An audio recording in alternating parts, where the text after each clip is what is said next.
બંધારણ તો અત્યારે જે પોલીસ કોન્સ્ટેબલ અને પીએસઆઈના ફોર્મ ભરાવાના ચાલુ છે, તો એમાં આપણે કોન્સ્ટેબલની વાત કરીએ તો એમાં 30 માર્કનું બંધારણ છે. તો આ 30માંથી વધુમાં વધુ માર્ક કઈ રીતે મળે એના માટે આપણે છે ને બંધારણ યુટ્યુબ ઉપર એકદમ બેઝિકથી લઈ અને જેટલું એડવાન્સ થઈ શકે કોન્સ્ટેબલ માટે એટલું કરવાની કોશિશ કરશું. આજે હજી પહેલો જ દિવસ છે, આપણે અરાઉન્ડ 60 દિવસનું પ્લાનિંગ કરેલું છે બંધારણનું, જેથી આપણા 30માંથી વધુમાં વધુ માર્ક કવર થઈ જાય. તો સૌથી પહેલાં તો આપણે છે ને સામાન્ય બંધારણનો પરિચય લઈશું કે બંધારણનો અર્થ અને સામાન્ય પરિચય. તો બંધારણ એટલે શું, આ ક્વેશ્ચન તમને ઊભો થવો જોઈએ ચોપડી જ્યારે તમે પકડો બુક હાથમાં, અથવા તો તમે સિલેબસ જુઓ તો તમારે પ્રશ્ન થવો જોઈએ કે આ બંધારણ એટલે શું.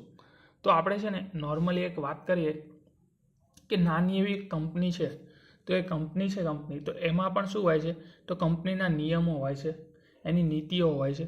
આ નિયમો અને નીતિઓ છે ને એને એક પુસ્તકમાં સંગ્રહિત કરવામાં આવેલી હોય છે, અથવા તો એક ફાઇલ હોય છે એની. તો એને શું કહેવામાં આવે છે, તો એને કંપનીનો દસ્તાવેજ છે. એવી જ રીતે આપણો જે દેશ છે, આટલો મોટો દેશ છે, 140 કરોડ પ્લસ લોકો છે, તો આ લોકોને માટે છે ને કાંઈક નીતિ નિયમો તો હશે ને, કે જેને જે મનમાં આવે એવું કરી નાખે એવું તો ચાલે નહીં ને.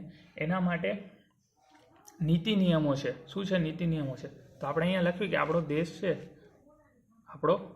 દેશ છે, આ દેશના ચલાવવા માટે જે નીતિ નિયમો છે. શું છે? નીતિ છે, પછી નિયમો છે. આ નીતિ નિયમો છે ને, હું એક જ મિનિટ ફ્લેશ ચાલુ કરી નાખું, ભૂલી ગયો. તો આ જે નીતિ નિયમો છે ને, આ જે નીતિ નિયમો છે ને એને જેમાં સંગ્રહિત કરવામાં આવે એને શું કહેવામાં આવે છે? દસ્તાવેજ કહેવામાં આવે છે. હવે વિચાર કરો કે અત્યારે આપણે નીતિ નિયમો છે, તો અત્યારના તો છે ને, આ તો બધાય જ્યારે આપણો દેશ આઝાદ થયા અને પછી 26 જાન્યુઆરીથી આપણું બંધારણ લાગુ થયું, 26 જાન્યુઆરી 1950થી ત્યારનું હાલ્યો છે. તો આ બધું એક દસ્તાવેજમાં રાખ્યું. હમણાં આપણે બધાએ યાદ રાખ્યું તો શું આટલી પેઢીને યાદ રહેતા બધા નીતિ નિયમો ના રહે, એટલા માટે છે ને એને સંગ્રહિત કરવામાં આવ્યું એક જગ્યાએ, એને દસ્તાવેજ કહેવાય.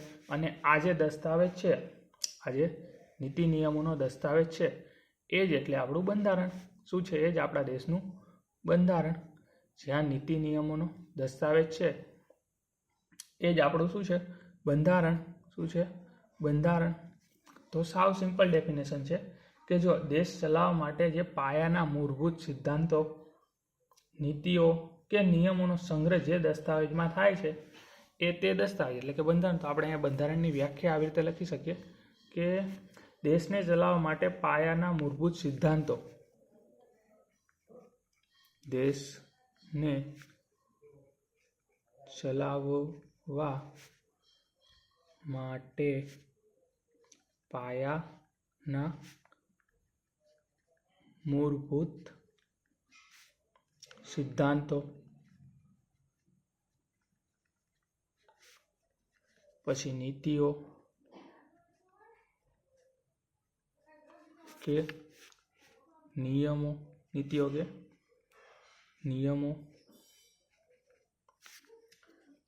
નો સંગ્રહ જે દસ્તાવેજમાં થાય, નીતિઓ કે નિયમોનો સંગ્રહ જે દસ્તાવેજમાં થાય તે દસ્તાવેજ એટલે કે આપણું બંધારણ. તે લખી જ નાખું, ચલો. તે દસ્તાવેજ એટલે આપણું બંધારણ. તમને એમ લાગતું હશે બહુ વાર લાગે છે, પણ તમે સમજી જશો ને પછી આ બધું કવર કરવામાં તમારે 1 મિનિટ થશે. જેમ કે આપણે વાત કરીએ બંધારણ, તો બંધારણ એટલે શું? તો દેશના જે નીતિ નિયમો જે દસ્તાવેજમાં છે એ દસ્તાવેજ એટલે કે બંધારણ. દેશને ચલાવવા માટે પાયાના મૂળભૂત સિદ્ધાંતો, નીતિઓ, સિમ્પલર થઈ જાય, નીતિઓ, નિયમો, સંગ્રહ જે દસ્તાવેજમાં થાય છે તે દસ્તાવેજ એટલે કે આપણું બંધારણ. હવે બંધારણ શબ્દને સંવિધાન, તમે સંવિધાન શબ્દ પણ સાંભળતા આવ્યા છો કે સંવિધાન. તો આપણે વાત કરીએ કે સંવિધાન એટલે શું? સંવિધાન. તો આ સંવિધાન એટલે શું? તો પહેલાં તો આપણે સંવિધાનની વાત કરીએ તો અહીંયા સંધિ આપણે આની છૂટી પાડીએ તો અહીંયા આપણે લખી શકીએ કે સમ, અને અહીંયા થઈ જશે આપણું વિધાન. શું થઈ જશે? વિધાન. હવે સમ છે ને, સમ એનો બીજો સમાનાર્થી શબ્દ જોઈએ ને એટલે શું થશે ખબર? સમાન થશે. સમનો સમાનાર્થી શબ્દ સમાન થશે. સમનો સમાન વિધાનનો છે ને આમ તો કાયદો કહેવાય. વિધાન એટલે શું થાય? કાયદો થાય. તો આ સંવિધાન એટલે કે સમાન કાયદો. શું થાય? સમાન કાયદો. સંવિધાનનો મતલબ બહુ સિમ્પલ છે, સમાન કાયદો.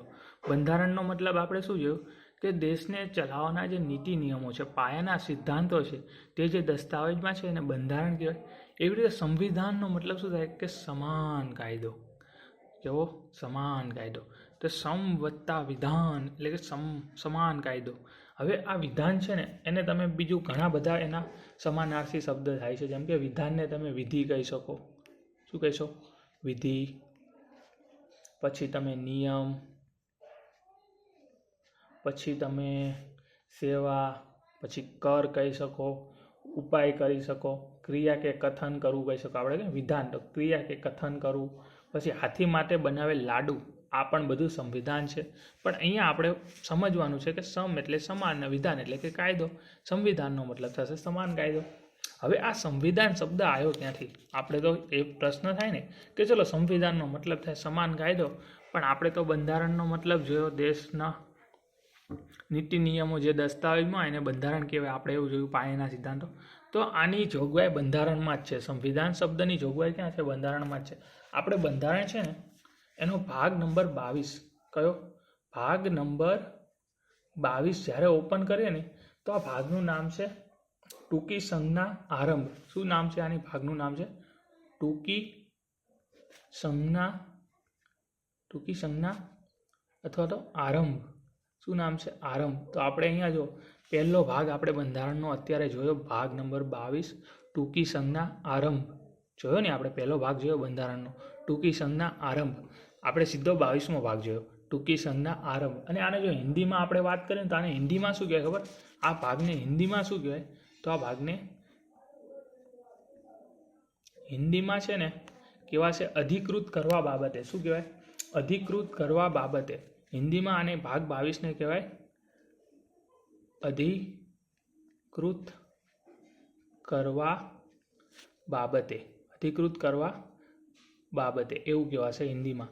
તો આપણે ભાગ નંબર 22 ટૂંકી સંજ્ઞા આરંભ એની વાત કરી. હિન્દીમાં એને અધિકૃત કરવા બાબત કહેવાય. તો આ ભાગમાં છે ને અનુચ્છેદ કેટલા છે? તો આ ભાગમાં અનુચ્છેદ છે 393 થી 395. કેટલા છે? 393 થી 395 અનુચ્છેદ છે. કેટલા છે? 393 થી 395 અનુચ્છેદ.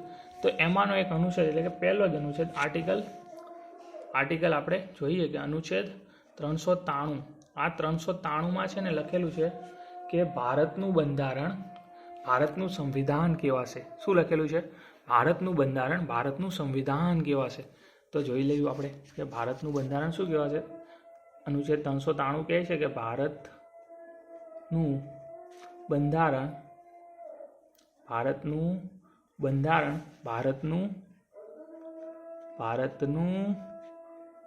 સંવિધાન. અક્ષર ઉકલાતા હોય તો સારું, મેં બી હું ટ્રાય તો કરું છું. ભારતનું સંવિધાન કહેવાશે. તો આવવાનું છે 393. તો આપણે જોઈ લીધું. હવે આપણે પાછું બધું જોઈએ તો આપણે સૌથી પહેલાં તો જોયું બંધારણ. તો બંધારણનો અર્થ અને સામાન્ય પરિચયની વાત કરીએ તો બંધારણનું મિનિંગ શું થાય? વોટ ઇઝ ધ બંધારણ?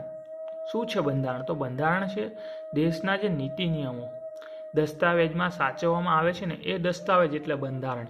આમ જોવા જઈએ તો દેશને ચલાવવા માટે પાયાના મૂળભૂત સિદ્ધાંતો, નીતિઓ કે નિયમો સંગ્રહ જે દસ્તાવેજમાં થાય છે તે દસ્તાવેજ એટલે કે આપણું બંધારણ. હું આ એકનું એક રિપીટ કેમ કરું છું ખબર? કે આ વિડીયો જોતા જ તે તમને છે ને મે બી 30-40% બી તમને આવડી જાય ને તો પછી જ્યારે તમે નોટ્સ લઈને બેહો અથવા બનાવો ત્યારે બીજું થોડુંક આવડી જાય. ભાઈ વાંચો 2-3 વાર 4 વાર તો તમારું એકદમ છે ને ક્લિયર થતું જાય. એકનો એક શબ્દ વારંવાર તમે સાંભળો ને તો તમને યાદ રહી જાય. તો જો બંધારણની વાત કરી નાખી. પછી સંવિધાન. તો સંવિધાનનો આપણે જોયું કે સમ વત્તા વિધાન. સમ એટલે સમાન અને વિધાન એટલે કાયદો. સંવિધાનનો મતલબ થાય સમાન કાયદો. હવે આ સંવિધાન શબ્દ ક્યાંથી આવ્યો? તો આપણે જ્યારે બંધારણનો ભાગ 22 જોઈએ ટૂંકી સંજ્ઞા આરંભ, જેને આપણે હિન્દીમાં કહીએ છીએ અધિકૃત કરવા બાબતે, એમાંનો એક અનુચ્છેદ છે અનુચ્છેદ નંબર 393. ભારતનું બંધારણ, ભારતનું સંવિધાન કેવા છે એના ઉપરથી આપણે આવ્યું છે. તો એના ઉપરથી આવે છે. આમ ભાગ નંબર 22માં ટોટલ અનુચ્છેદ કેટલા છે? તો અનુચ્છેદ છે 393 થી 395. તો આ થઈ ગયું નોર્મલી. હવે આપણે છે ને દેશના આગળ જોવા જઈએ તો આપણે કે દેશના તમામ નાગરિકો છે, આ સંવિધાનની ડેફિનેશન કહીએ કે દેશના તમામ નાગરિકોને સમાન રીતે લાગુ પડતો કાયદો એટલે કે આપણે સંવિધાન. આપણે જેમ બંધારણની આપણે અહીંયા લખી ડેફિનેશન થોડીક, એવી રીતે આપણે સંવિધાનની પણ લખી નાખી કે તમારે બોલવી હોય, યાદ રાખવી હોય તો તમે કઈ રીતે રાખી શકો કે દેશના તમામ નાગરિકોને સમાન રીતે લાગુ પડતો કાયદો. સંવિધાન શું છે? તો દેશના તમામ નાગરિકોને સમાન રીતે લાગુ પડતો કાયદો છે. સંવિધાન શું છે? તો દેશના તમામ નાગરિકોને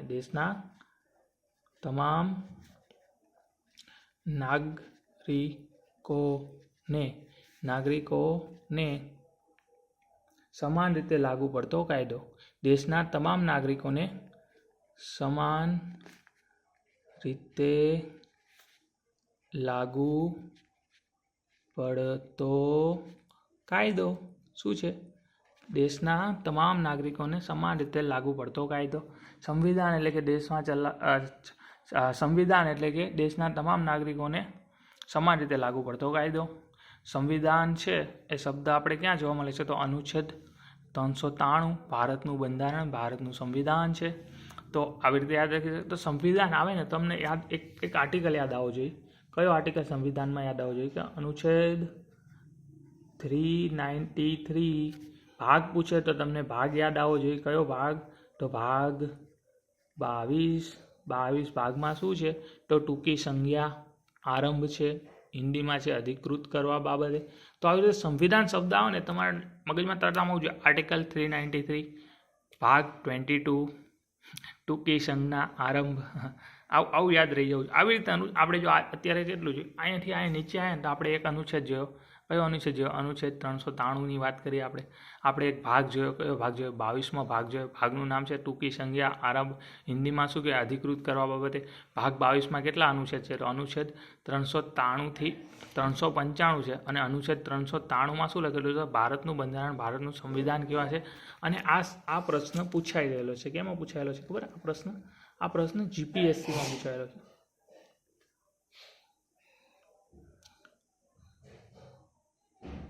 પ્રશ્ન જીપીએસસીમાં પૂછાયેલો છે. હવે દેશના તમામ નાગરિકોને સમાન રીતે લાગુ પડતો કાયદો એટલે કે આપણું સંવિધાન. આપણું જે સંવિધાન બંધારણ છે ને એ કેવો છે? સર્વોચ્ચ કાયદો છે. દેશનો કેવો છે? સર્વોચ્ચ કાયદો છે. બંધારણ આપણું, સંવિધાન આપણું દેશનો સર્વોચ્ચ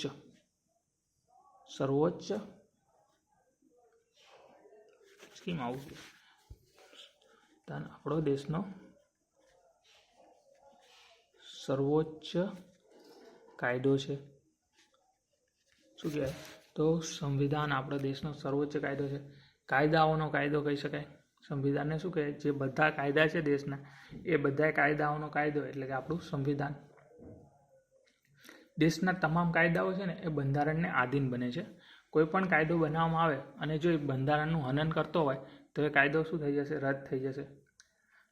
દેશના તમામ કાયદાઓ બંધારણને આધીન હોય. કોઈ કાયદો એવો બની જાય અથવા બનાવવાની કોશિશ થાય જે બંધારણનું હનન કરતું હોય, એને હાનિ કરતો હોય, તો એ કાયદો ઓટોમેટિક રદ થઈ જશે.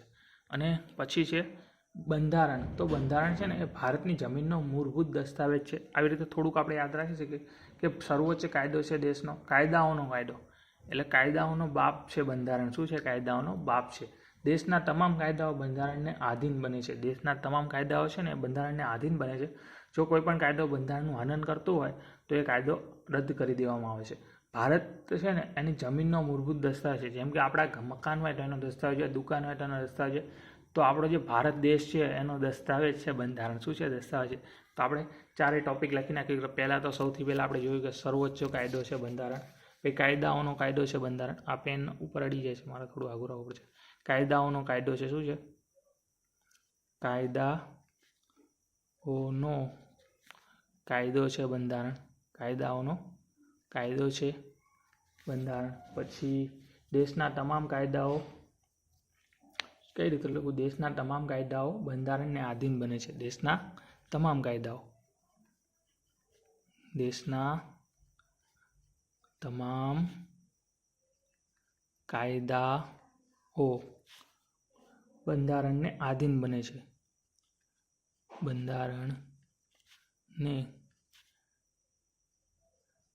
આધીન બને છે. અને લાસ્ટ વસ્તુ કે જમીનનો મૂળભૂત દસ્તાવેજ છે. આપણી જે ભારતની ભૂમિ છે ને એનો મૂળભૂત દસ્તાવેજ છે બંધારણ. શું છે? તો જમીનનો મૂળભૂત દસ્તાવેજ છે. ભારતીય ભૂમિનો, ભારતીય ભૂમિ અથવા જમીન, ભારતીય જમીનનો કેવો છે? મૂળભૂત દસ્તાવેજ છે. મૂળભૂત દસ્તાવેજ છે. તો આપણે જોયું કે દેશના તમામ નાગરિકોને સમાન રીતે લાગુ પડતો કાયદો એટલે કે બંધારણ છે. બંધારણ કેવો છે? સર્વોચ્ચ કાયદો છે, સૌથી ઉપર છે બંધારણ. પછી કાયદાઓનો કાયદો છે એટલે કે કાયદાઓનો બાપ છે બંધારણ, એમ કહી શકીએ. દેશના તમામ કાયદાઓ બંધારણને આધીન બને છે. જો કોઈ કાયદો બનાવે ને બંધારણનું હનન કરતું હોય, નુકસાન પહોંચાડતો હોય, હાનિ કરતું હોય બંધારણના મૂળભૂત અધિકારોને, કોઈ પણ વસ્તુને, તો એ શું થશે? રદ થઈ જશે. અને ભારતીય જમીનનો મૂળભૂત દસ્તાવેજ એટલે કે બંધારણ. હજી આપણે એકવાર આખું પહેલેથી જોઈ લઈએ કે બંધારણનો અર્થ અને સામાન્ય પરિચય. બંધારણ એટલે શું? તો દેશના નીતિ નિયમો. બંધારણ નીતિ નિયમો જે દસ્તાવેજમાં છે એ દેશનું બંધારણ. દેશને ચલાવવા માટે પાયાના મૂળભૂત સિદ્ધાંતો, નિયમો કે નીતિઓનો સંગ્રહ જે દસ્તાવેજમાં થાય છે તે દસ્તાવેજ એટલે કે આપણું બંધારણ. સંવિધાન શબ્દ, તો સંવિધાન શબ્દનો મિનિંગ શું થાય? તો સમ વત્તા વિધાન એટલે કે સમાન કાયદો. દેશના તમામ નાગરિકોને સમાન રીતે લાગુ પડતો કાયદો એટલે કે સંવિધાન. સંવિધાન શબ્દનો ઉલ્લેખ આપણે ક્યાં જોવા મળે છે? આર્ટિકલ 393માં જોવા મળે છે. ભારતનું બંધારણ, ભારતનું સંવિધાન કેવા છે? કયો ભાગ? તો ભાગ નંબર 22 શું છે? ટૂંકી સંજ્ઞા આરંભ હિન્દીમાં અધિકૃત કરવા બાબતે. ત્યાર પછી આપણે જોઈએ કે કાયદો છે તો સર્વોચ્ચ કાયદો છે બંધારણ. કાયદાઓનો કાયદો છે બંધારણ. દેશના તમામ કાયદાઓ બંધારણને આધીન બને છે. અને ભારતીય જમીનનો મૂળભૂત દસ્તાવેજ છે. તો હવે આપણે લાસ્ટ વસ્તુ આ પેજમાં જોઈ, પછી નેક્સ્ટ પેજ ઉપર વયા જવી. તો લાસ્ટ વસ્તુ એવું છે કે બંધારણ મુજબ છે ને સરકાર ચાલે છે. આપણી જે ભારત સરકાર છે એ કોના મુજબ ચાલે છે? તો બંધારણ મુજબ ચાલે છે સરકાર. તો આપણી સરકાર છે, સરકાર એ કેના મુજબ ચાલે છે? તો બંધારણ મુજબ સરકાર ચાલે છે.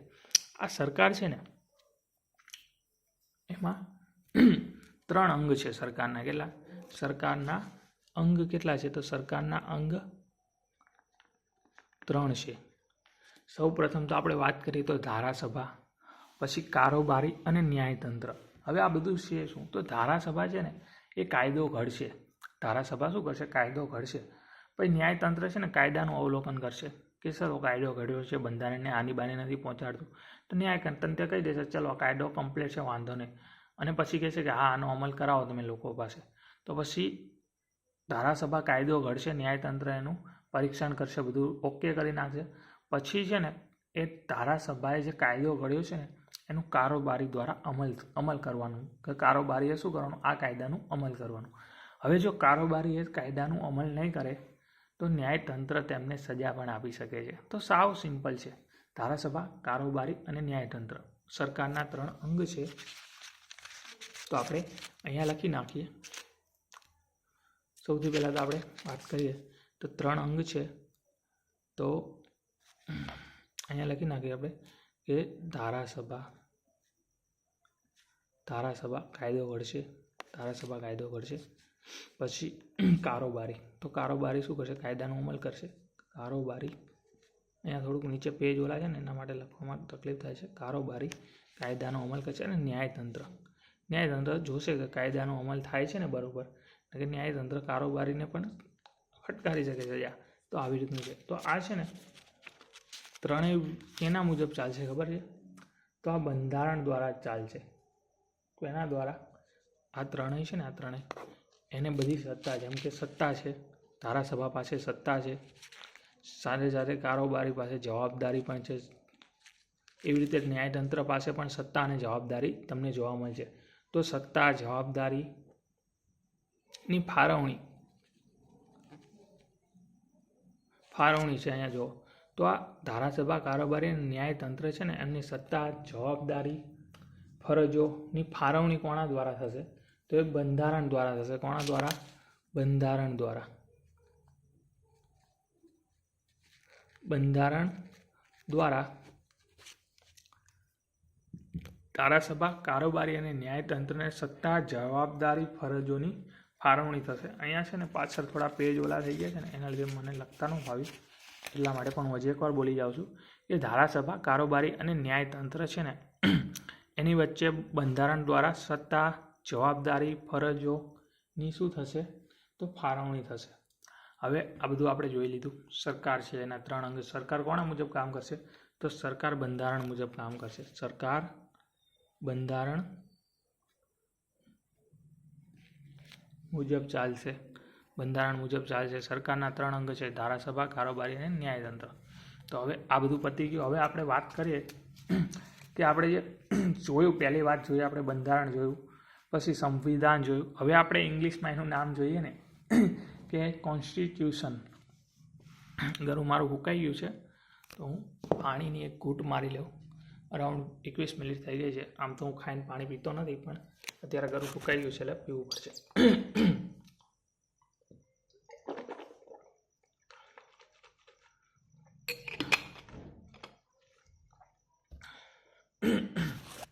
તો આપણે ક્યાં હતા?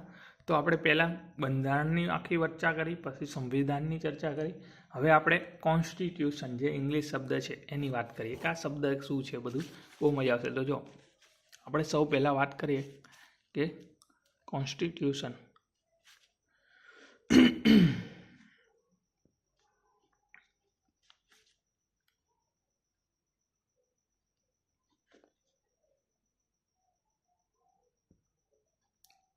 કોન્સ્ટિટ્યુશન આ કોન્સ્ટિટ્યુશન છે ને એ કઈ ભાષાનો શબ્દ છે ખબર છે? કેમાંથી લેવામાં આવ્યો છે? તો આ છે ને લેટિન ભાષાના શબ્દો ઉપરથી લેવામાં આવ્યો છે. કયા ભાષાના?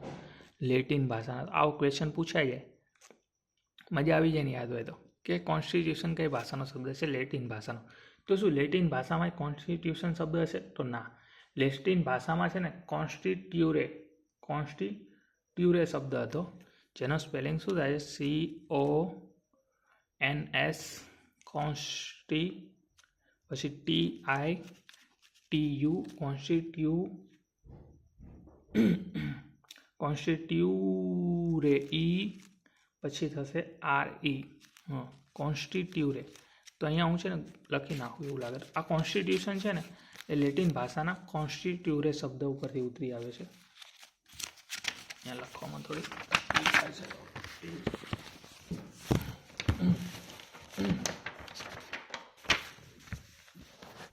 નવો ભાવ છે. તો લેટિન ભાષાના કોન્સ્ટિટ્યુરે શબ્દ ઉપરથી ઉતરે. તો આપણે અહીંયા ગુજરાતીમાં લખી નાખીએ કોન્સ્ટિટ્યુરે. યાર આ તો વધારે તકલીફ પડી.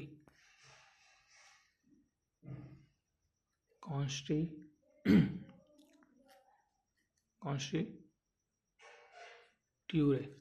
હવે આ કોન્સ્ટિટ્યુરે ઉપરથી શું સીધો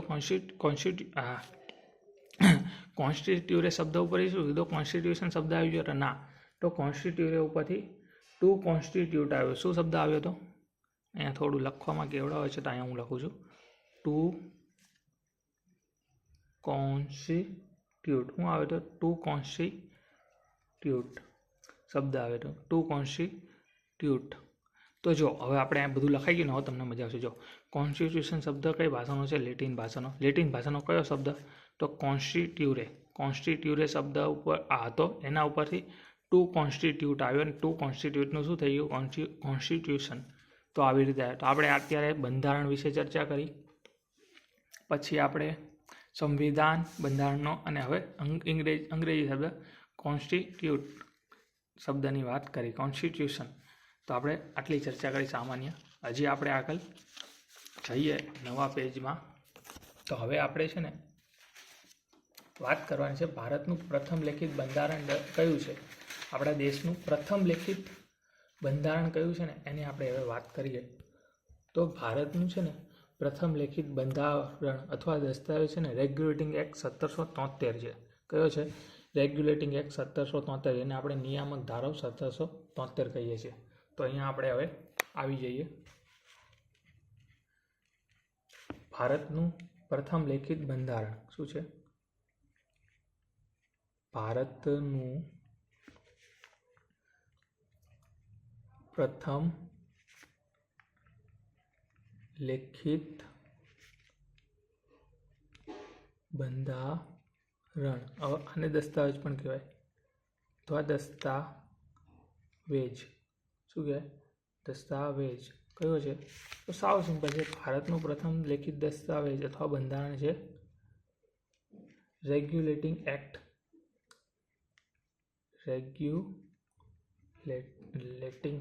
રેગ્યુલેટિંગ એક્ટ કયો છે? 1773. કયો છે? 1773. તો ભારતનું પ્રથમ લેખિત બંધારણ અથવા દસ્તાવેજ રેગ્યુલેટિંગ એક્ટ 1773. આને આપણે ગુજરાતીમાં કેવું હોય તો નિયામક ધારો. નિયામક ધારો કયો થશે? 1773 છે. સાવ સિમ્પલ છે. ભારતનું પ્રથમ લેખિત બંધારણ એટલે કે દસ્તાવેજ કયું છે? તો રેગ્યુલેટિંગ એક્ટ 1773. નિયામક ધારો. હવે આ બધી આપણે ચર્ચા કરી લીધી. હવે છે ને આપણે અત્યારે જોયું કે બંધારણ એટલે શું, પછી સંવિધાન એટલે શું, કોન્સ્ટિટ્યુશન શબ્દ કઈ ભાષાનો છે, અને ભારતનું પ્રથમ બંધારણ શું. તો હવે છે ને આપણે અત્યારે હાલમાં આપણું જે બંધારણ છે અને જે 26 નવેમ્બર 1949ના રોજ બંધારણ બની ચૂક્યું હતું, એ બંધારણ અને અત્યારના બંધારણમાં શું શું ફેરફારો થયા છે એની આપણે ચર્ચા કરીએ. કે આપણું બંધારણ, અહીંયા હું લખી નાખું હેડિંગ કે આપણું બંધારણ છે, બ્લર થઈ ગયા છે ભાઈ, આપણું જે બંધારણ છે કે ઘોંડી પટ લખાવું બંધારણ છે જે આપણું, એ બંધારણ એમાં શરૂઆત, જ્યારે બંધારણ બન્યું એટલે શરૂઆત, અને અત્યારે હાલની ચર્ચા કરશું આપણે કે હાલમાં કઈ રીતની સિચ્યુએશન છે. હાલ બે વસ્તુ થાય. તો વાત કરીએ આપણે તો જ્યારે બંધારણ શરૂઆતમાં આવ્યું ત્યારે એમાં અનુચ્છેદ કેટલા હતા? સૌથી પહેલાં તો આપણે અનુચ્છેદની વાત કરીએ. તો જ્યારે બંધારણ બન્યું ત્યારે એમાં અનુચ્છેદ હતા 395. કેટલા હતા? 395. 395 અનુચ્છેદ હતા. અત્યારે હાલમાં છે ને 468 પ્લસ છે. કેટલા છે? 468 પ્લસ એટલે કે 468 પ્લસ છે. પણ મોસ્ટ ઓફ હજી 444 ધ્યાને લેવાય છે. એટલે ઓપ્શન ઉપર ડિપેન્ડ થાય. 444 આપે તમે એ પણ કરી શકો, 468 પ્લસ પણ કરી શકો છો. પણ શરૂઆતમાં કેટલા હતા? 395. એ તો ફિક્સ જ આંકડો છે, એટલે શરૂઆતના પૂછાય છે. પછી આવે છે અનુસૂચિ. યાર પેન અડી જાય છે મોબાઈલને. પછી શું આવે છે? અનુસૂચિ. તો અનુસૂચિ કેટલી હતી? અનુસૂચિને છે ને બીજા બે નામ પણ છે, તો એ પણ આપણે પહેલાં ચર્ચા કરીએ. કે અનુસૂચિ છે ને એને આપણે પરિશિષ્ટ કહી શકીએ અથવા શિડ્યુલ્સ પણ કહી શકીએ. શું કહી શકીએ? અનુસૂચિને આપણે પરિશિષ્ટ અથવા શિડ્યુલ પણ કહી શકીએ.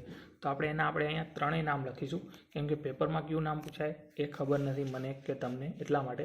તો અહીંયા આપણે લખીએ કે અનુસૂચિ. તો અનુસૂચિને બીજું શું કહેવાય? તો અહીંયા આપણે લખવું હોય તો આમ લખી શકીએ કે અનુસૂચિને બીજું કહેવાય પરિશિષ્ટ અથવા તો શિડ્યુલ. શું કહેવામાં આવે? અથવા શિડ્યુલ્સ. તો આ નામ છે શિડ્યુલ્સ. તો અનુસૂચિને પરિશિષ્ટ શિડ્યુલ્સ કહેવાય. તો જ્યારે બંધારણ શરૂઆતમાં હતું ત્યારે એમાં કેટલી અનુસૂચિ હતી? તો ત્યારે એમાં છે ને 8 અનુસૂચિ હતી. કેટલી હતી? 8 અનુસૂચિ. તો અત્યારે હાલમાં જે બંધારણ છે એમાં કેટલી અનુસૂચિ છે? તો એમાં છે 12 અનુસૂચિ. કેટલી છે? 12 અનુસૂચિ. પછી આવે છે ભાગ.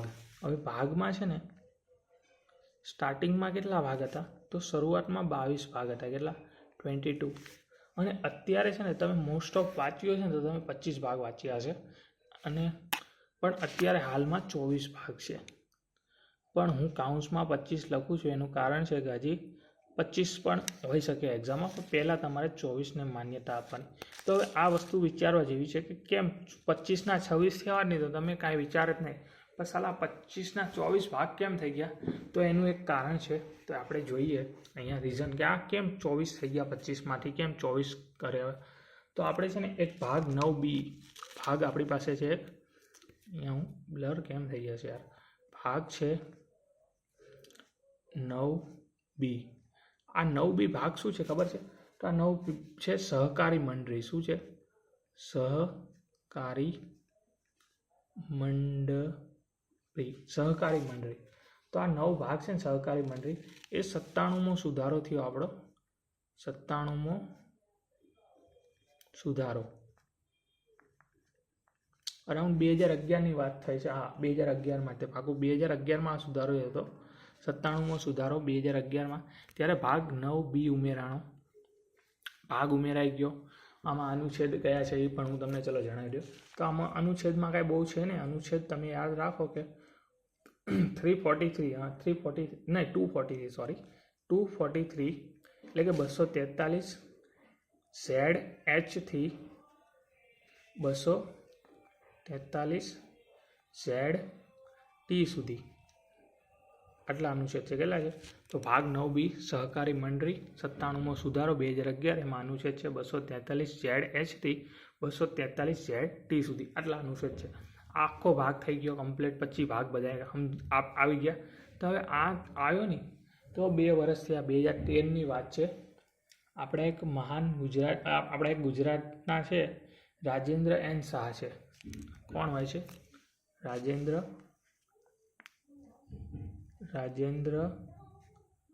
એન શાહ. આમને છે ને ભારત સરકાર ઉપર કેસ કરે છે. કોણ ઉપર? ભારત સરકાર ઉપર. આપણા ગુજરાતી છે ભાઈ, એમનું નામ કહે 2013માં કરે છે. 2013માં ભારત સરકાર ઉપર કેસ કરે છે. શું કેસ કરે છે? કે તમે ભાગ 9 ઉમેરો, 97મો સુધારો કરીને 2011માં સહકારી મંડળી. તો શું તમે રાજ્ય, આ તમને ખબર છે કયો વિષય છે? આ સહકારી મંડળી છે ને તો રાજ્ય યાદીનો વિષય છે. શું છે? આ છે રાજ્ય યાદીનો વિષય. રાજ્ય યાદીનો વિષય આ આવશે આગળ. કેન્દ્ર યાદી, રાજ્ય યાદી, સંયુક્ત યાદી, સમવર્તી યાદી આવશે. અત્યારે નહીં આવે પણ આગળ આવશે. તો રાજ્ય યાદીનો વિષય છે. તો રાજ્ય યાદીનો વિષય કોઈ પણ તમારે બંધારણમાં ઉમેરો હોય તો તમારે 50% રાજ્યોની બહુમતી જોઈએ. આપણે અત્યારે 28 સ્ટેટ છે, તમારી 14-15 રાજ્યોએ તો હા પાડે તો આમને તો કાંઈ પૂછવું જ નહોતું. શું હતું કે રાજ્યની 50% બહુમતી જોઈએ. કેટલી? રાજ્યની 50% બહુમતી જોઈએ. રાજ્ય યાદીનો વિષય છે એટલા માટે સહકારી મંડળી ભાગ ઉમેરવા માટે રાજ્યની 50% બહુમતી જોઈએ. આમને તો કે રાજ્યને પૂછવું જ નહીં, ડાયરેક્ટ જ લખી નાખ્યો ભાગ 9B સહકારી મંડળી 2011માં. તો રાજેન્દ્ર એન શાહે ગુજરાત હાઈકોર્ટમાં પિટિશન દાખલ કરી, ભારત સરકાર ઉપર કેસ કર્યો કે આ ન થઈ શકે. તો હાઈકોર્ટ કે અમારે એમાં કંઈ લેવા દેવા નહીં, સીધો જવા દીધો એમને સુપ્રીમ કોર્ટમાં કેસ, કે આ તો બહુ મોટી વાત છે.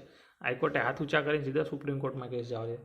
તો આ સુપ્રીમ કોર્ટમાં કેસ ચાલ્યો 2021 સુધી. આખરે 20 જૂન, ક્યારે? 20 જૂન 2021માં સુપ્રીમ કોર્ટે ચુકાદો આપ્યો. સુપ્રીમ કોર્ટે ચુકાદો આપ્યો. શું ચુકાદો આપ્યો? કે ભાગ 9B ગેરબંધારણીય છે. 9B શું છે? ગેરબંધારણીય છે. તો હવે થઈ ગયા ને 24 ભાગ. પણ 24નું હોય તો ઓપ્શનમાં 25 તમે મૂકી શકો, અથવા એવું આપેલું હોય કે 24 અથવા 25 તો એ પણ મૂકી શકો. તો આપણે અહીંયા ડિટેલમાં જોયું કે ભાગ કેમ આવી રીતે થયું. તો ભાગ 9B સહકારી મંડળી 97મો સુધારો 2011, અનુચ્છેદ 243 ZH થી અનુચ્છેદ 243 ZT સુધી. કોણે કેસ કર્યો? તો આપણા ગુજરાતીના રાજેન્દ્ર એન શાહ. એમને ભારત સરકાર ઉપર 2013માં કેસ કર્યો અને જેનો હાઈકોર્ટમાં કર્યો હતો, પણ ત્યાંથી સુપ્રીમ કોર્ટમાં વયો ગયો. હાઈકોર્ટે હાથ ઊંચા કરી નાખ્યા. 20 જુલાઈ 2021માં સુપ્રીમ કોર્ટનો ચુકાદો આને ગેરબંધારણીય કહી દીધો. તો આ બધું આપણે જોઈ લીધું. બહુ બેઝિક છે બધું, પણ બહુ ઇમ્પોર્ટન્ટ છે. કઈ લાઇનનો પ્રશ્ન પૂછાઈ જાય ખબર નહીં, એટલે બધી વસ્તુ શાંતિથી અને ધીરજથી સમજવા જેવી છે. કે ભારતનું પ્રથમ લેખિત બંધારણ દસ્તાવેજ છે રેગ્યુલેટિંગ એક્ટ 1773, નિયામક ધારો 1773, બંધારણ શરૂઆતમાં અને હાલમાં. તો શરૂઆતમાં 395 અનુચ્છેદ હતા, અત્યારે હાલમાં 468 પ્લસ છે. 444 ઓપ્શનમાં હોય તો એ પણ કરી શકાય છે. અનુસૂચિ 8 હતી. અનુસૂચિને પરિશિષ્ટ શિડ્યુલ પણ કહેવામાં આવે છે. હાલમાં 22 છે. ભાગ 22 હતા શરૂઆતમાં, અત્યારે 24-25. કેમ 25ના 24 કર્યા? તો ભાગ 9B એ સહકારી મંડળી 97મો સુધારો 2011 એ રાજ્ય યાદીનો વિષય હતો, જે રાજ્યના 50% બહુમતીથી રાજ્યની 50% રાજ્યની બહુમતી જોઈએ, પણ એમ નામ એડ કરી નાખ્યો એટલા માટે રાજેન્દ્ર શાહે ભારત સરકાર ઉપર 2013માં કેસ કર્યો હતો અને એ કેસનો ચુકાદો સુપ્રીમ કોર્ટે 20 જુલાઈ 2021માં ચુકાદો આપ્યો અને ગેરબંધારણીય કીધું. એટલા માટે 24 છે, પણ 24 ઓપ્શનમાં 25ને પ્રાયોરિટી આપી શકાય, અથવા ઓપ્શનમાં એવું હોય કે 25, 24 અથવા 25 એવું હોય તો એ પણ કરી શકીએ. તો અહીંયા સુધી આપણે જોયું. હવે છે ને મસ્ત આવશે, આમ કહેવાય ને આવું સિમ્પલ વસ્તુ આવશે તમારે. મૂળ બંધારણ વિશે અગત્યની માહિતી. તો આપણું જે મૂળ બંધારણ છે ને એની ઇમ્પોર્ટન્ટ ડિટેલ બહુ મજા આવશે. સાવ સિમ્પલ છે. તો જો મૂળ એ લખવામાં છે ને મને દેખાતું નથી, મોબાઈલ મારા હાથમાં છે એટલે થોડું અહીંયા કેવડાવે છે. મૂળ બંધારણ વિશે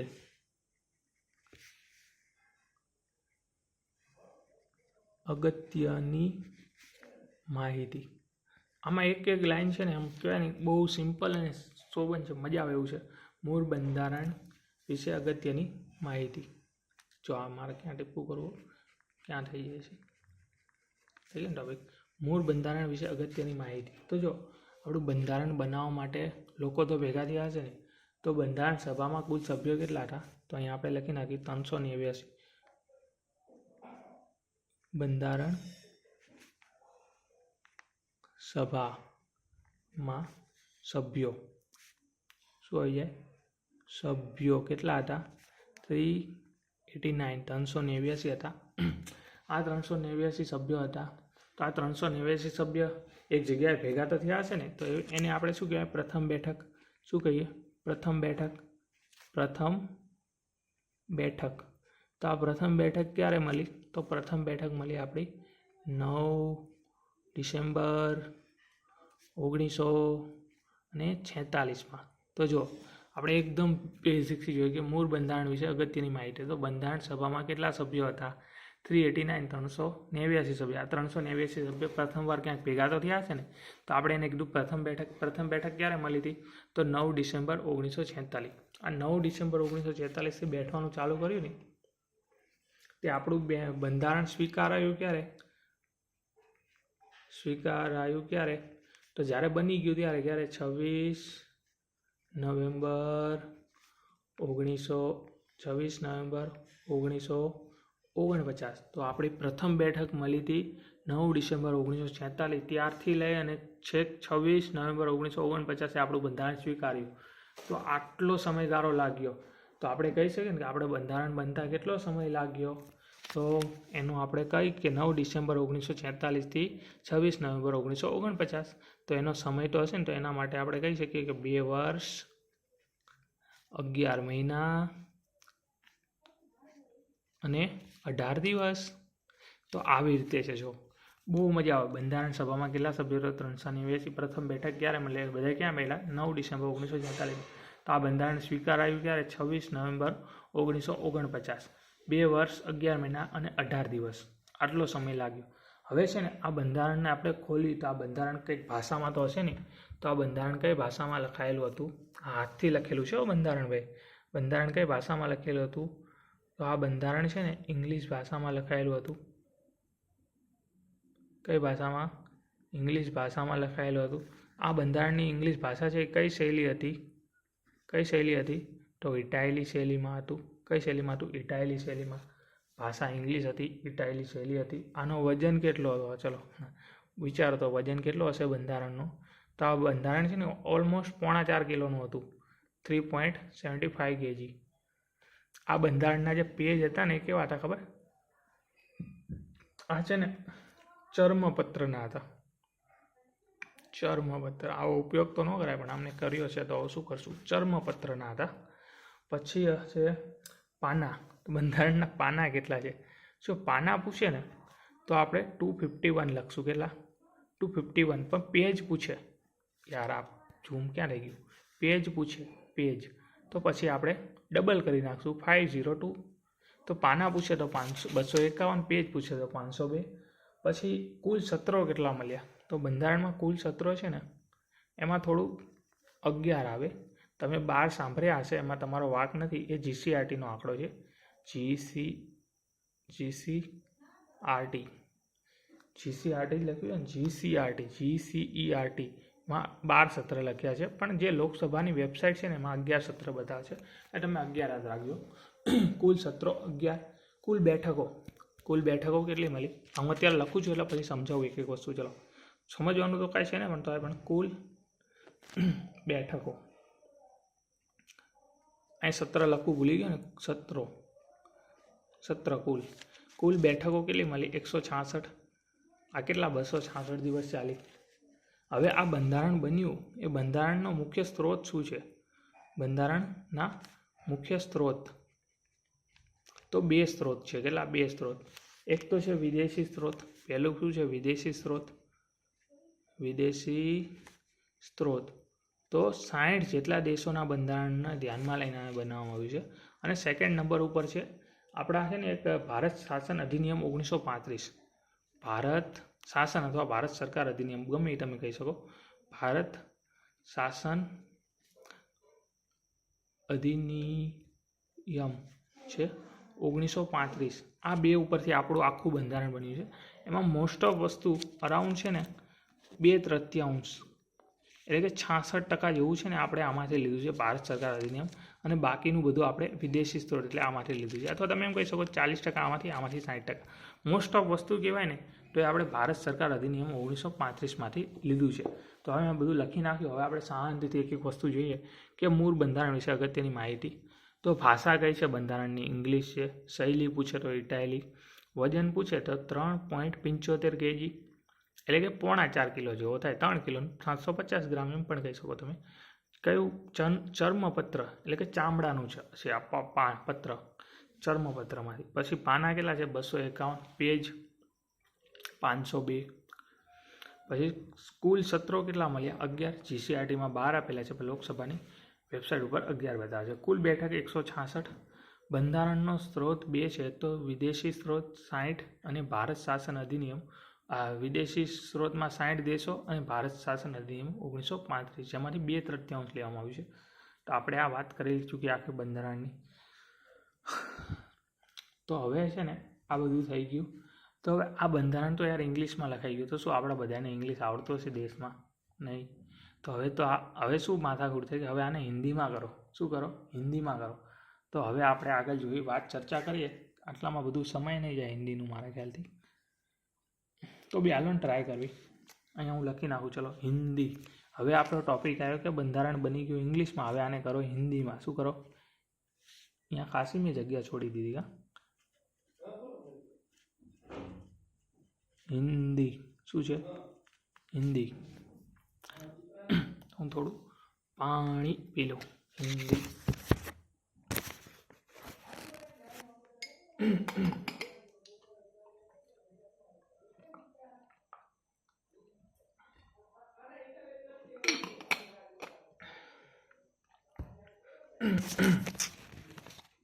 તો હવે આપણે શું કરીએ? હિન્દી કરવા માટે શું હતું? તો હિન્દી બનાવવાની વાત થાય છે. તો હું તમને પહેલાં જ કહેજો, આપણી હિન્દી આવૃત્તિ ક્યારે બની જશે ખબર? 1950માં બનશે. 49માં આપણી ઇંગ્લિશ બની ગઈ. હિન્દી 1950માં બનશે. પણ હવે આપણે એક એક વસ્તુ જોઈએ. તો આપણી જે બંધારણ સભા છે ને,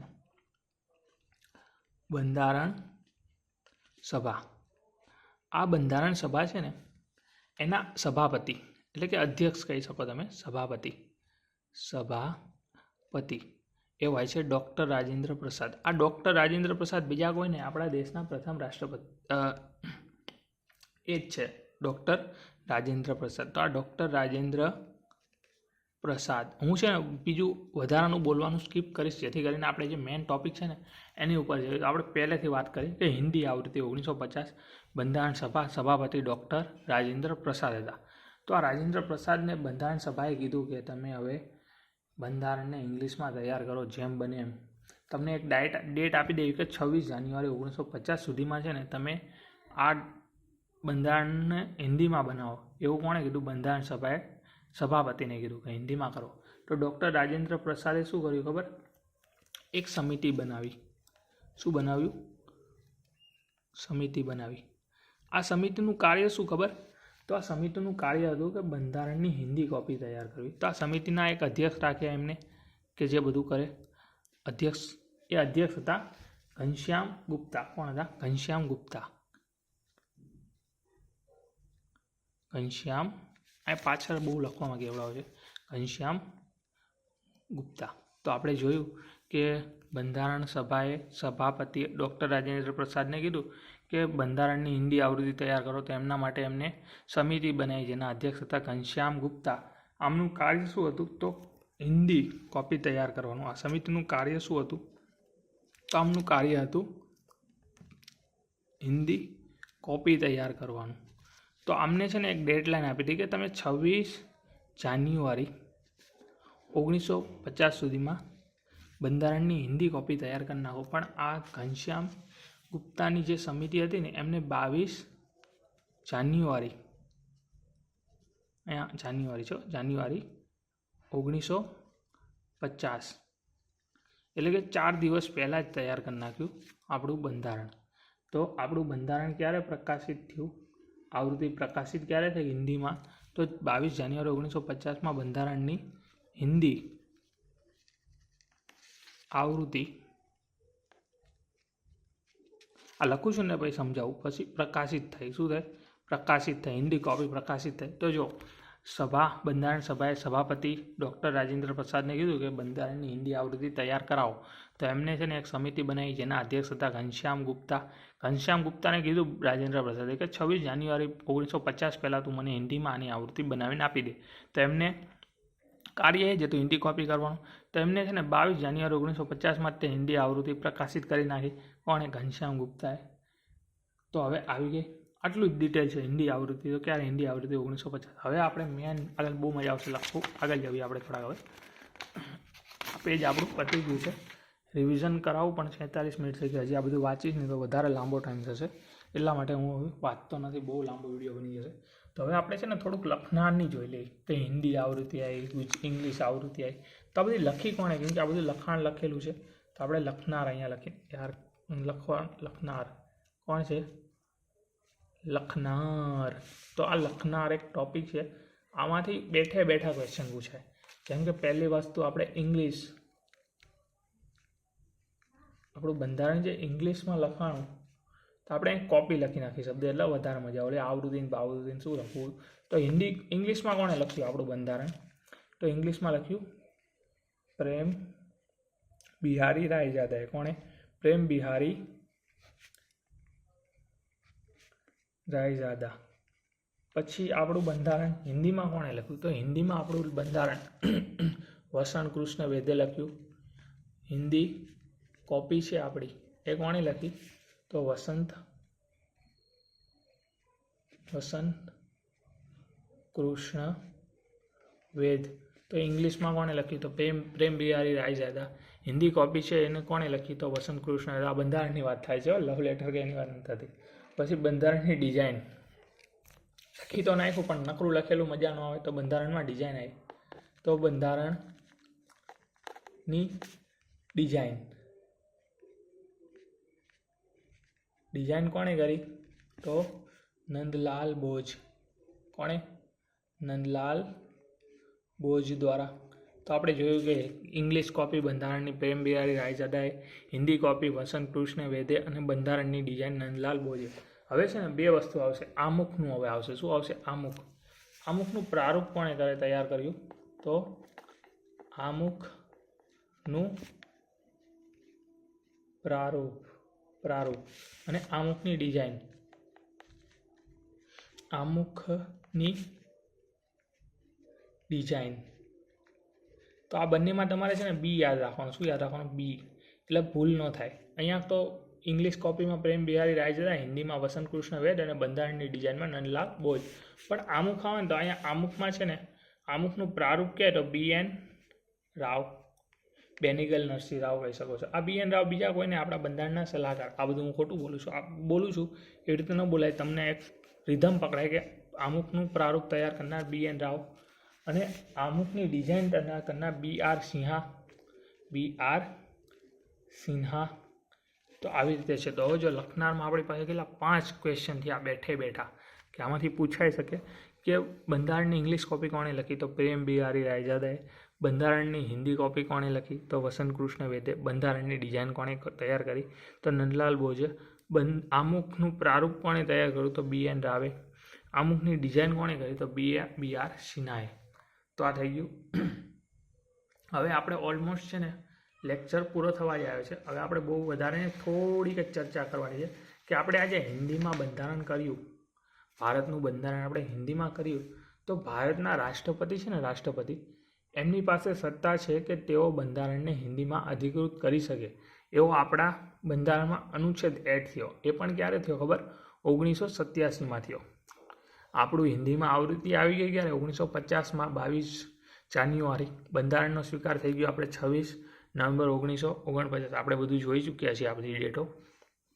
પણ હવે એક સેન્ટેન્સ છે કે ભારતના રાષ્ટ્રપતિ પાસે સત્તા છે કે તેઓ બંધારણને હિન્દીમાં અધિકૃત કરી શકે છે.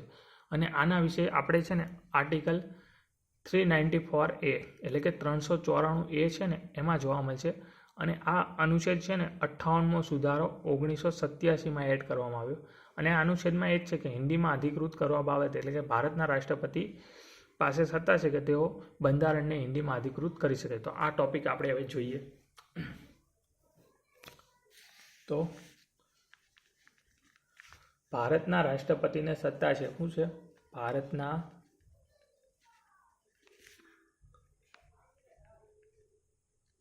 રાષ્ટ્રપતિને સત્તા છે કે તેઓ બંધારણને હિન્દીમાં અધિકૃત કરી શકે. કે તેઓ બંધારણને હિન્દીમાં અધિકૃત કરી શકે. આવી રીતે છે. કઈ રીતે? તો ભારતના રાષ્ટ્રપતિને સત્તા છે કે તેઓ બંધારણને હિન્દીમાં અધિકૃત કરી શકે. આ એમના બોલતા નથી, આ આપેલું છે બંધારણમાં. ક્યાં આપેલું છે? તો અનુચ્છેદ નંબર 394A. કોઈ પણ ભાગની પાછળ ABCD આવશે અથવા અનુચ્છેદની પાછળ આવશે તો તમારે સમજી જવાનું કે યાર એની સુધારાથી આવેલો છે. કેમ કે ગમે આ વચ્ચે કાંક નાખે હોય 394 395 હોય તો એની વચ્ચે હું કઈ રીતે નાખે? તો પછી 394 એક જ નાખે, બીજું કાંઈ હોય નહીં. તો 394 એમાં શું છે? તો એમાં એવું લખ્યું છે કે હિન્દીમાં આપણે શોર્ટકટમાં કેવું હોય તો શું કહી શકાય કે હિન્દીમાં અધિકૃત કરવા બાબતે શું છે? બંધારણને હિન્દીમાં અધિકૃત કરવા બાબતે કોની પાસે સત્તા છે? તો રાષ્ટ્રપતિ પાસે છે. હવે આ અનુચ્છેદ આવ્યો ક્યારે? તો અનુચ્છેદ આવ્યો 58મો સુધારો, બંધારણીય 58મો સુધારો. ક્યારે? તો 1987માં 1987. તો આપણે જોયું કે ભારતના રાષ્ટ્રપતિને સત્તા છે કે તેઓ બંધારણને હિન્દીમાં અધિકૃત કરી શકે છે. અનુચ્છેદ 394A મુજબ ક્યારે આવ્યો 394? તો 58મો સુધારો 1987. હિન્દીમાં અધિકૃત કરવા બાબતે રાષ્ટ્રપતિ પાસે સત્તા છે. હવે છે ને થોડુંક જ બાકી છે કે બંધારણને આપણે જે હસ્તલિખિત કોપીઓ છે હિન્દી ઇંગ્લિશ, એ કોપીઓ અત્યારે છે ક્યાં? એવો પ્રશ્ન તમને મગજમાં થવો જોઈએ કે આ બે બંધારણ છે, હિન્દીમાં લખેલું છે, ઇંગ્લિશમાં લખેલું છે, હાથથી લખેલું છે, આ બંને કોપીઓ છે ત્યાં. તો આપણું જે સંસદ ભવન છે ને એની લાઇબ્રેરીની અંદર એક કાચની પેટીમાં હિલિયમ વાયુથી સુરક્ષિત રાખવામાં આવેલી છે. તો અત્યારે આપણે લખી નાખીએ કે બંધારણ શું છે? બંધારણ તો એની હસ્તલિખિત કેવી?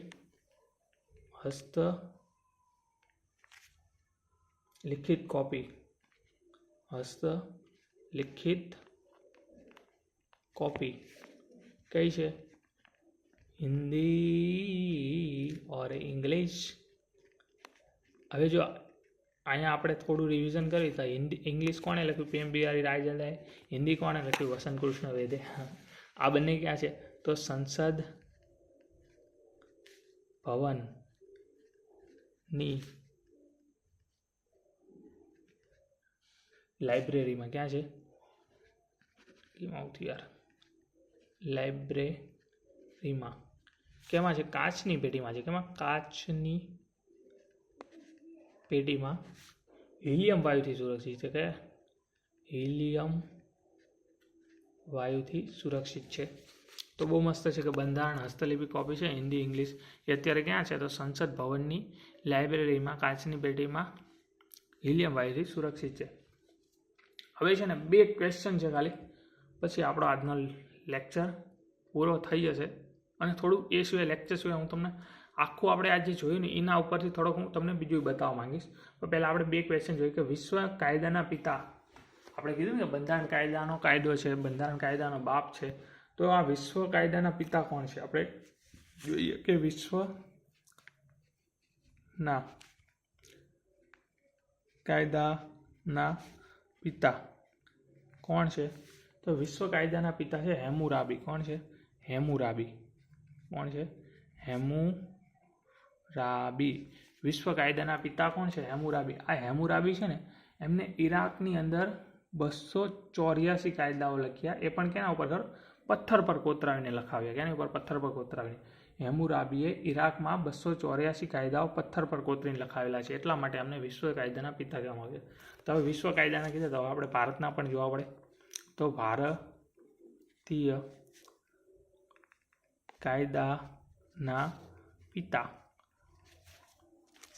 કોણ આવશે? તો ડૉક્ટર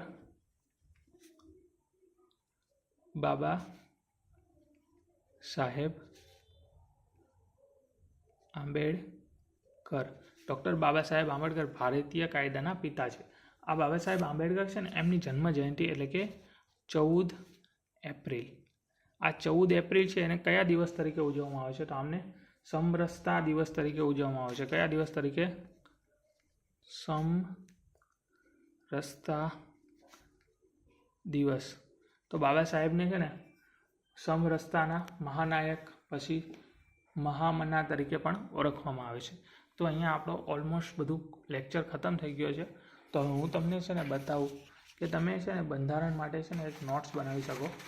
જેમ કે આપણી પાસે છે આવી રીતે જુઓ, તમે લેક્ચર આવો ને તો આવી રીતે તમે નોટ્સ બનાવી શકો છો. તેમાં તમે એક વસ્તુ લખી શકો કે બંધારણ અર્થ અને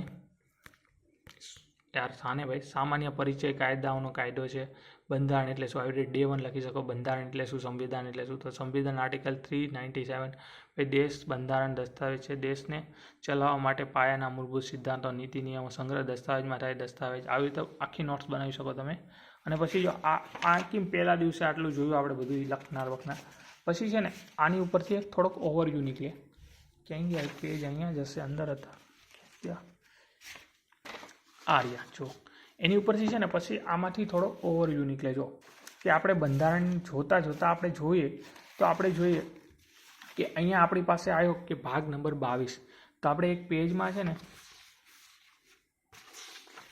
બધા ભાગ લખતા જઈએ કે જો આજે આપણે જોઈએ કે આજે આપણે 2 ભાગની વાત કરી કે ભાગ 22માં ટૂંકી સંજ્ઞા છે આરંભ, હિન્દીમાં શું થાય અધિકૃત કરવા બાબતે અનુચ્છેદ એમાં 393 થી 395 છે. અને બીજો ભાગ આપણે જોયો કે 9B. આપણે 9B જોયો ને અહીંયા ભાગ જોયો આપણે 9B. તો ભાગ આપણે કયો જોયો? 9B સહકારી મંડળી સુધારો 97/2011 અનુચ્છેદ 243 ZH થી અનુચ્છેદ 243 Z થી. તો આપણે એક પેજમાં છે ને ભાગ આવી જાય તો આપણે પહેલા દિવસે 2 ભાગ જ જોયા. પહેલા દિવસે 2 ભાગ જોયા, ટૂંકી સંજ્ઞા અને આરંભ. અને બીજો ભાગ જોયો 9B સહકારી મંડળી જે ગેરબંધારણીય છે. પછી સાથે સાથે આપણે છે ને અનુચ્છેદ લખીએ એક પેજમાં કે અનુચ્છેદ કેટલા છે. તો આપણે આજે કેટલા અનુચ્છેદ જોયા? તો આપણે અનુચ્છેદ ટોટલ આપણે ખબર છે કે આપણે જોયું કે 395 હતા ને હાલમાં 468 છે અને 444 માન્ય છે. તો આજે આપણે 2 અનુચ્છેદ જોયા. 393 જોયો કે ભારતનું બંધારણ, ભારતનું સંવિધાન કેવા છે. અને આ અનુચ્છેદ કયા ભાગમાં છે? તો ભાગ 22માં છે, અનુચ્છેદ 393 થી 395. પછી આપણે બીજો એક અનુચ્છેદ જોયો 394 જેમાં શું છે કે રાષ્ટ્રપતિની સત્તા છે બંધારણને હિન્દીમાં અધિકૃત કરવા બાબતે. તો આપણે અહીંયા 2 અનુચ્છેદ જોઈ લીધા. પછી આપણે સુધારા જોયા. તો એક પેજમાં આપણે બધા સુધારા લખતા જઈએ. પહેલા દિવસે આપણી પાસે 2 જ સુધારા આવ્યા કે બંધારણમાં સુધારા. તો 97મો સુધારો 2011માં ભાગ નંબર 9B સહકારી મંડળી ગેરબંધારણી.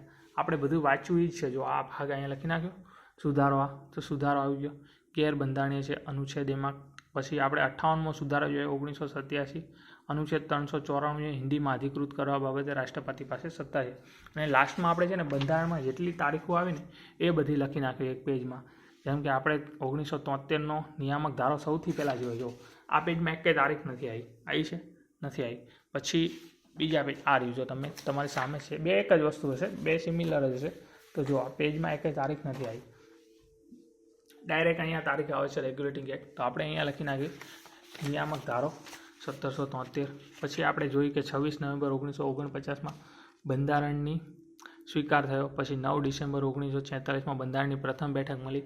પછી આપણે 1935માં ભારત શાસન અધિનિયમ જોયો, અહીંયા બધી ડેટ છે એ જોઈ. પછી આપણે છે ને 22 જાન્યુઆરી 1950માં બંધારણની હિન્દી કોપી પ્રકાશિત થઈ. અને લાસ્ટમાં આપણે જોયું કે 14 એપ્રિલ એટલે બાબા સાહેબનો જન્મદિવસ એને સમરસતા દિવસ તરીકે ઉજવવામાં આવે છે. તો આ નોટ્સ તો બનાવવાની હો, એમ નહીં, આ નોટ્સ તો આ બનાવવાની બંધારણની આવી રીતે કે ડેમાં આટલું જોયું. પણ એક દિવસમાં આપણે પછી એના પેજ બનાવવાના પાછા એમાંથી કે બંધારણમાં તારીખો કેટલી આવી, પછી બંધારણમાં સુધારા કેટલા થયા, પછી બંધારણમાં અનુચ્છેદ કેટલા જોયા અને બંધારણમાં ભાગ કેટલા જોયા.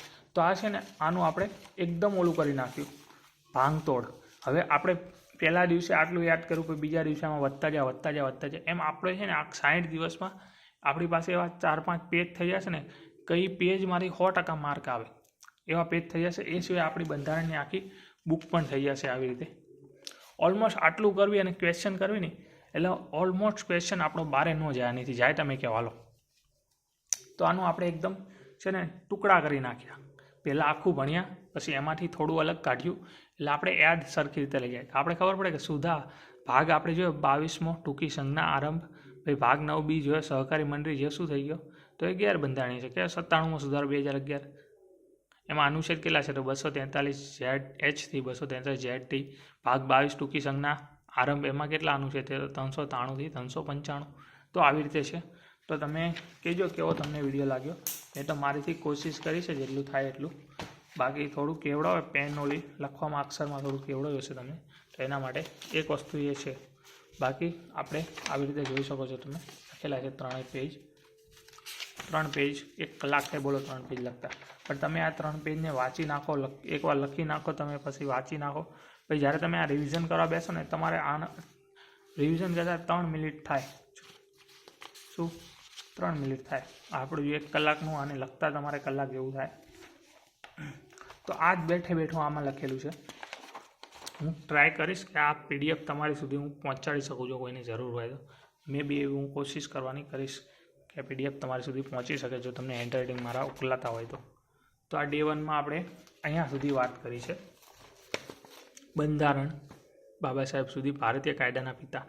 નેક્સ્ટ તારીખમાં આપણે બંધારણનો સ્વીકાર, પછી બંધારણમાં કઈ રીતનું છે બધું જોઈશું, ઘણું બધું. તો બસ અહીંયા સુધી આજે આટલું જ છે. કાલે આવી રીતે છે ને આપણે ઓલમોસ્ટ પ્લાનિંગ એવું છે બંધારણનું કે Day 1 થી Day 60માં છે ને કોન્સ્ટેબલમાં સૌથી વધારે 30 માર્કનું છે ને, તો આપણો એક માર્ક બારે ના જાય આનીથી એવી કોશિશ કરશું. બાકી આ વિડીયો તલાટી, ક્લાર્ક, જુનિયર ક્લાર્ક, CC, PSIમાં બી મે બી ઉપયોગમાં આવી શકે, પણ આપણે કોન્સ્ટેબલ માટે એટલે કર્યું છે કે અત્યારે ફોર્મ ભરાવાના ચાલુ છે, તો તમે જોઈ શકો એટલા માટે આ સિરીઝ માટે ચાલુ કરી છે. બાકી આ વિડીયો બધાને ઉપયોગી થશે જ તે, પણ કોન્સ્ટેબલમાં શું છે 30 માર્કનું છે ને, એટલે મેં ફોકસ એવી રીતે રાખ્યું છે કે બંધારણ Day 1 થી 60 ડે આપણે આજે બંધારણનો અર્થ જોયો, સામાન્ય પરિચય, બંધારણ એટલે શું, પછી સંવિધાન, પછી કોન્સ્ટિટ્યુશન, પછી ભારતનું પ્રથમ લેખિત બંધારણ, પછી બંધારણ શરૂઆતમાં, હાલમાં, પછી બંધારણની અગત્યની માહિતી જોઈ, પછી બંધારણ ઇંગ્લિશ જોયું, બંધારણ હિન્દી જોયું, પછી બંને કોપીઓ ક્યાં પડી છે એ જોયું આપણે. પછી આપણે જોયું કે કઈ કોપી કોણે લખી છે, પછી કોપીઓ ક્યાં પડી છે તે જોયું. પછી બંધારણ છે એના કાયદાના પિતા જોયા આપણે. તો આટલી આપણે ચર્ચા કરી છે. હવે કાલે આપણે પાછા મળીશું નેક્સ્ટ પાર્ટમાં Day 2માં. એવી રીતે આપણે 60 દીનો ટાર્ગેટ કર્યો છે કે 30 માર્ક છે ને, તો 60 દીમાં જેટલું કવર થાય 30 માર્કમાંથી એટલું આપણે કવર કરવાની કોશિશ કરશું. Thank you for watching.